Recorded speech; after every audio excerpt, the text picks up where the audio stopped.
Farm Week is a production of the Mississippi State University Extension Service.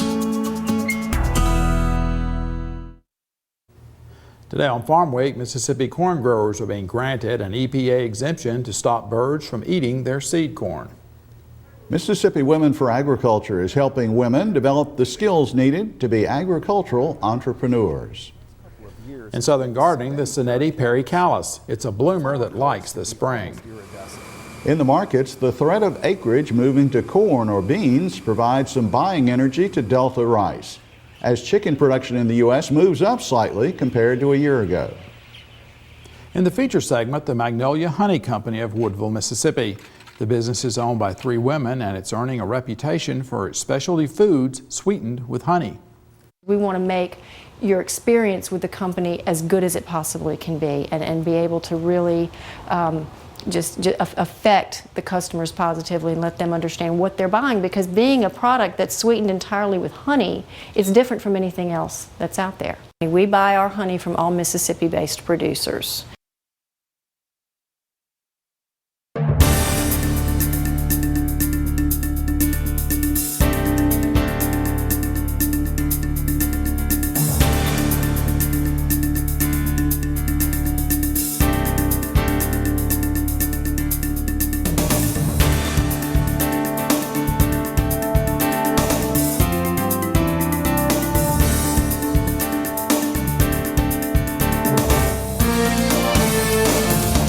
Good day, everyone. I'm Leighton Spann. And I'm Artis Ford. Welcome to Farm Week. Corn farmers with bird problems have some extra help this spring. Leighton, the Environmental Protection Agency has granted a Section 18 emergency exemption to corn farmers in Mississippi and 6 other states. It will allow the growers to coat their corn seed with a bird repellent. The EPA exemption allows the use of the brand name product Avapel for corn in the 2012 planting season. It can be used at this time in Louisiana, Michigan, Mississippi, South Dakota, Texas, and Wisconsin. Exemption applications are pending in other states. Avapel is applied to the corn seed before planting. Its active ingredient is derived from an organic compound. The manufacturer says it basically gives the birds some harmless stomach trouble, prompting them to leave the planted field and look for other food sources. It has been used on more than 3 million acres. And Leighton, I mean, for those of you who don't know, I mean, a blackbird can go down a row and pick out just the corn. He doesn't have to really look for it. It's amazing. He can go right to it. Like a robot. Like a robot, really. It's like he has a measuring stick. So it is something that if the birds get into a field, they really can lower the stand of the field. All right, thanks, Artis. Well, Mississippi Women for Agriculture celebrated its very first anniversary recently. It held its state conference at Mississippi State University. Now, topics at that meeting included developing business plans, interpreting financial statements, and computer record keeping. The women learned how they can use their skills and talents to maximize productivity and get the most out of their businesses. Farm Week's Amy Taylor has a report. For women with a passion for agriculture, there are many opportunities to achieve higher goals for their businesses. Mississippi Women for Agriculture recently launched a workshop series and hosted a state conference to help women develop strategies and plans that suit their operations. Bobby Shaffett, Mississippi State University Extension Service Family Resource Management Specialist, talks about what can be learned through Women for Agriculture. Farmers have lots of risks that they have to face, and so it teaches farm women to think about some of these things, financial things, human things like getting along with other people, production risks, and like the weather, those kind of things. Also price and market risk. You could grow a wonderful thing and then not get the price that you need for it, and legal and institutional risks. Shaffett says Mississippi Women for Ag was inspired by Annie's Project, a national program designed to help empower women. Rachel Carter, project manager with the MSU Stennis Institute for Government and Community Development, explains the focus of one of the workshop sessions. We're really going to talk about developing a marketing plan and determining exactly who your customers are and how to reach them in an efficient manner and also in a cost-effective manner. The key reason that a lot of times people make mistakes and have failure in their business is due to poor planning.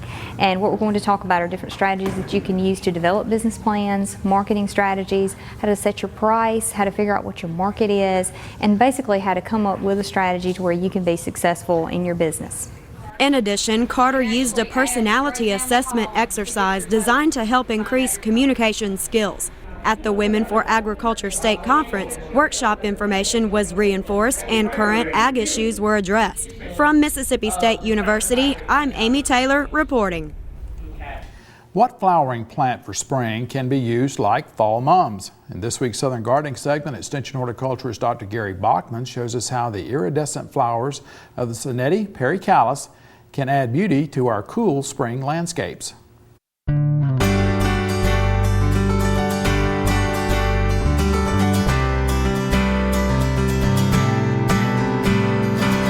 There's nothing like visiting a greenhouse in the spring for landscape inspiration. Here at JDS Nursery, Sandra Schals and her crew are getting ready for the coming gardening season. One of the flowering plants that has left me in awe the past couple of years has been the Sonnetti pericalis. The flower colors can be almost iridescent. Colors include magenta, blue bicolor, and light blue bicolor. The bicolors are really pretty with their center white halos. One of the best attributes of Sonnetti pericalis is their love of the cooler temperatures of early spring. They will grow and flower when the thermometer is consistently in the 35 to 40 degree range. But you'll have to protect or bring inside as these plants are not frost tolerant. Sonnetti pericalis can be used in the same way mums are used in the fall. They look great as a single container plant or even better as a combination container. Whichever way you display these colorful plants, take advantage of their reblooming capabilities. When the flowers are starting to fade, prune the plant back by 50%. In 3 to 4 weeks, new flowers will start to appear for a second show. Maintaining proper moisture level is important to good health for these plants. Wait until the potting media feels dry before watering. Once the heat of summer arrives, the flowering will stop, but you can maintain these plants over the summer and be rewarded with a burst of fall flowering. I'm Gary Bachman for Southern Gardening. Gary says the Sonnetti pericalis is a cousin to the daisy, and it's a great flowering container plant because of its mounding habit. Well, in the feature segment today, we love honey on biscuits, but these Mississippi women want you to think of honey as a gourmet food. They're winning national awards for their recipes, all sweetened with honey. Time now for the markets with Leighton, and you say there's a lot of chatter leading up to the annual planting intentions report, which there usually is. That's right, nothing unusual about that. Also, a little poultry news. U.S. chicken production in February up 4% compared to a year ago. Also this week in the market, U.S. cotton exports continue to surprise the industry. The recent upturn in soybean prices may lose steam, while signs of stability at the wholesale level supports beef contracts. The cotton market has rallied the last 10 days or so, and the latest weekly U.S. export report shows what analysts term hefty-looking sales considering the tight cotton supply available. Shipments to date may even exceed the current USDA forecast. Meanwhile, there is speculation by Dones that China could be looking to buy cotton depending on how the Indian export ban unravels. Over in grains and oilseeds, Ag Facts reports action at midweek suggests the upturn in soybeans could be losing momentum. The average pre-report estimate has 2012 bean plantings just slightly larger than last year. Meanwhile, on the boards, old crop beans are probably the most bullish of the entire grain and oilseed sector, according to analyst Jamie Kohaki. He thinks export sales will determine what bean prices do. The key is going to be exports here with China. When do they shift their demand to South America? And I know how long does that take to process down in there? Brazil is about 30-40% harvested. Argentina's getting started. Brazil's numbers are continuing to shrink. Their crop is getting smaller and smaller. Pre-report, I would be looking at 1340 November. If you're nervous of a bearish report coming in there, plus 75 million acres was where I would lay some off at. Meanwhile, on the rice side of the grain sector, futures edged higher despite the weakness in other grains and soybeans. Arkansas Farm Bureau analysts say the threat of acreage moving to corn or beans is providing some buying energy for rice. Export business is described as slow, and world rice stocks are ample, according to traders. AgFacts reports the prospective plantings numbers are expected to show over a 5% increase in all wheat acres for 2012.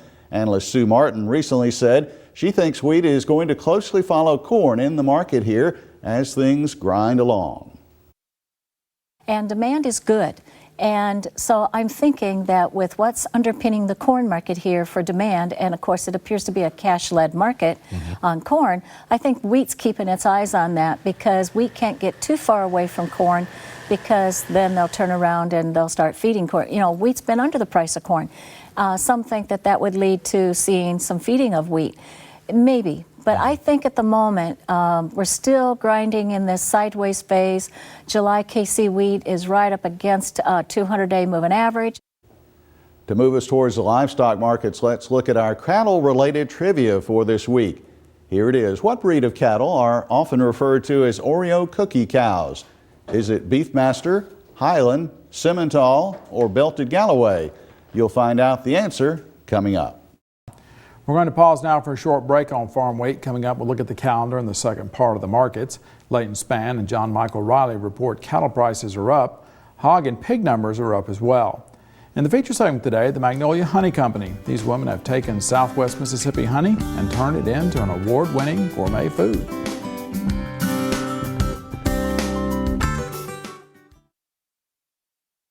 Each year, many Mississippians are seriously injured or killed when farm tractors overturn. Don't become a statistic.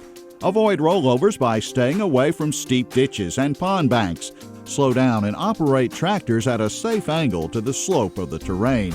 Always keep loader buckets low when transporting materials, and inspect the work area for obstacles such as stumps, holes, or washes. A message from the Mississippi State University Extension Service. Before we get back to the markets, let's look at the Farm Week calendar. Can I still make money growing trees is in a Mississippi State University Extension Service forestry workshop. Well, it will be held on 3 dates. The hours are 5:30 p.m. to 8 p.m. You'll learn about the timber market outlook and where to find government cost share assistance. April 2nd, go to the Ezra Garner Market Building on Airport Road in Prentice. Tuesday, April 17th, the location is the Senior Citizen Building on Highway 98 North at Loosedale. Thursday, June 28th, the workshop moves to the East Mississippi Electric Power Association office on Highway 39 North at Meridian. Mississippi State University will hold 2 beef cattle boot camps in April. Among other things, you'll learn about developing heifers and feeding newborn calves, as well as purchasing bulk inputs. The first boot camp will be Friday, April 13th on MSU South Farm in Starkville. A week later, the beef cattle boot camp will move to the MSU White Sands unit at Poplarville. The hours are 9 a.m. to 3:30 p.m. Go to our Farm Week website at farmweek.msucares.com for information on these and other events. Now check out this week's Farm Week Snapshot.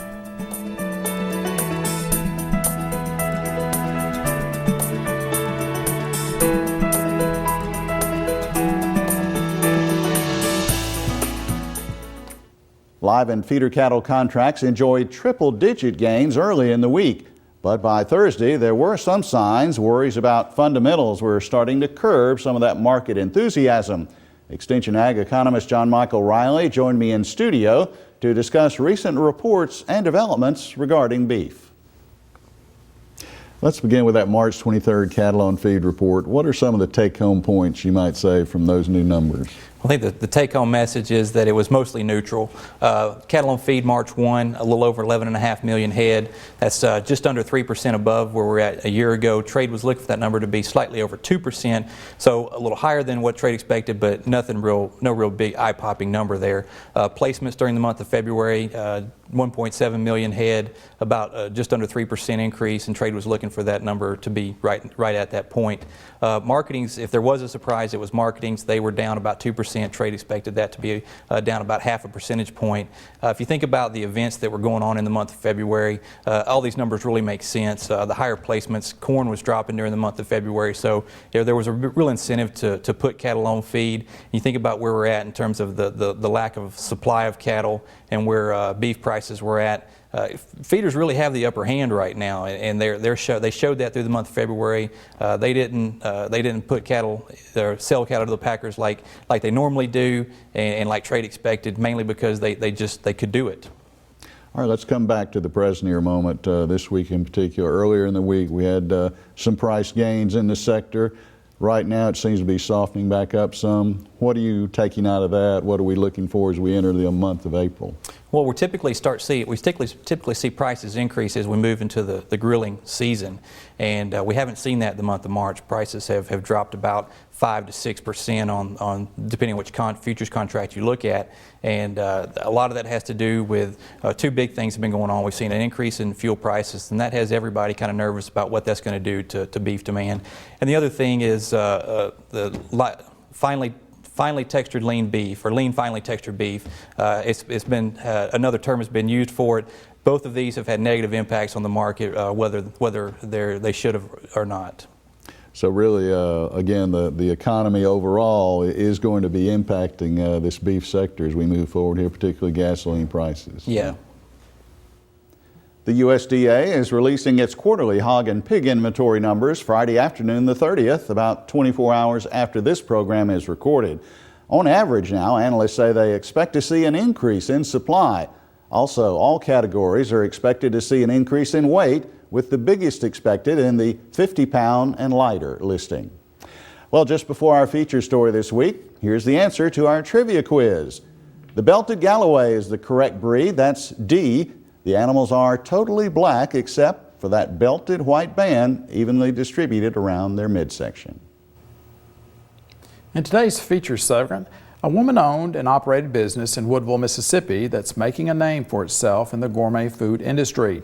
Armed with a handed-down recipe, one stovetop kettle, and loads of determination, Shan Miller started the Magnolia Honey Company, offering all-natural products sweetened with honey.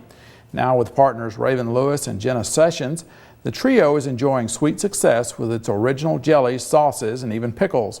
The ladies say Magnolia Honey is committed to not only providing healthy, natural products, but the best in customer service. Amy Taylor reports.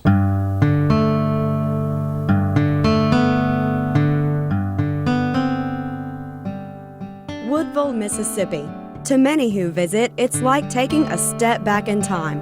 But stay a little while, and you'll find this charming small town is a unique blend of Southern tradition and modern-day business. For example, the woman-owned and operated Magnolia Honey Company is making a name for itself in the gourmet food market. Owner Shan Miller talks about how she founded Magnolia Honey Company. There's a company that brings their beehives here, and they come here to breed their bees and grow their queens. And if you have property, they'll put their hives out on your place. It helps, pollinate all of your crops and what have you. And as a thank you, they will give you a case of honey. Well, my neighbor at that time happened to own a lot of property. She brought over 5 pounds of honey. And I just happened to mention to the lady, Miss Joanne Sessions, that sat behind me in church, and mentioned to her that Miss Susie had brought all this honey. And I like honey, but it's going to take a lifetime to eat it. And she said, well, I have a recipe for lemon or orange honey jelly I'll bring you. With permission to use that recipe, Shan began her business. Then in 2003, Raven Lewis came on board after receiving a gift from Shan. She gave me a gift in a little box, and it was a jar of honey jelly. And I realized that she had started a small business, and we talked about it, and I became involved only as much as I ordered gifts for friends and family for Christmas time. Lo and behold, I started working for her as an employee and then became a commissioned employee. We started selling the product elsewhere. Marketing and sales eventually became Raven's role as she sold Magnolia Honey products at small grocery stores and gift shops. Shan is responsible for product development and cooking. Another active partner is Gina Sessions, who helps with other various aspects of the company. Raven says a big part of their success comes from offering to ship products to customers and keeping an updated website and Facebook page. She emphasizes that product details, shipping options, company history, photos, and contact information are an absolute must for achieving customer satisfaction. We want to make your experience with the company as good as it possibly can be, and be able to really just affect the customers positively and let them understand what they're buying, because being a product that's sweetened entirely with honey is different from anything else that's out there. We buy our honey from all Mississippi-based producers, which is kind of a great thing. Honey is more slowly processed by the body. It is the most natural form of sugar. It lasts forever. They found it in the Pharaoh's tomb. And the fact that we are actually creating 15 different products, basically, that have honey as its main sweetener does add some uniqueness. The flavors are just very intense and very, very satisfying. Raven adds that Magnolia honey jellies are not just made to be put on toast. The raspberry William honey jelly is wonderful, cut in a saucepan with some butter and some seasonings and used as a dipping sauce for dark meats and duck breast. The Jezebel sauce, while it's fabulous over a block of cream cheese, is also wonderful on a pork tenderloin. It's great on baked chicken. That's one of the things that we're trying to get out to people, is it's very versatile. In addition, products are sold to restaurants for cooking with, and package deals are offered for corporate and business gifts. Since starting Magnolia Honey, the ladies were recognized by Southern Living magazine for offering some of the best gifts under $25. But the most exciting accolade was the Gold Sophie Award, which is like the Oscar of gourmet foods. National Association for the Specialty Food Trade awarded the Gold Sophie to Magnolia Honey's Raspberry William for outstanding jam. In response to questions about the unusual names for these items, Shan Miller says there's meaning behind each one. Well, William is my youngest son, and Michael is my oldest son. That's Michael's hot pepper. Cranberry Lillian was my grandmother. The chocolate lace is actually, my grandfather's name was Alex Lacey Joyner, so that's kind of really after him. Additionally, Hillside Blackberry is named after Raven's home, Juliet's Jezebel sauce is for Raven's mother-in-law, and Libby's mild or hot honey pickles are named in honor of Shan's beloved late niece, Libby Miller. All products are sweetened with only honey and have no preservatives or artificial coloring. In addition to selling from the store in Woodville, Shan, Raven, and Gina take products to trade shows and events like the annual Deer and Wildlife Festival celebrated at the town square. In fact, Raven's son, Ben Lewis, uses some of the ingredients from Magnolia Honey jellies at the festival's famous Wild Game Cook-Off. You could say it's been a successful effort. Ben Lewis, David Ryan, and others of Team Mallard Mafia have received top placings every year since the event started in 2008.